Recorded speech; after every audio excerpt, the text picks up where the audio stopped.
இஸ்ரவேலின் ரட்சிப்பு என்பது எங்கேயோ அல்ல, எங்கள் தேவனாகிய கர்த்தருக்குள்ளே இருப்பது என்பதே.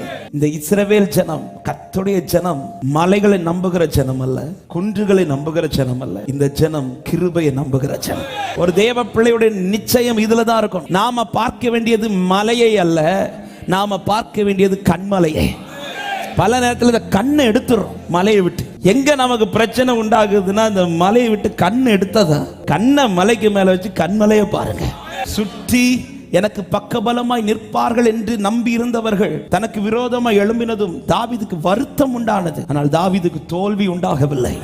காரணம், தாவீதின் நம்பிக்கை மலைகளின் மேல் அல்ல, தாவீதின் நம்பிக்கை கண்மலை மேல. என் தேவனுக்குள்ள என் நம்பிக்கை.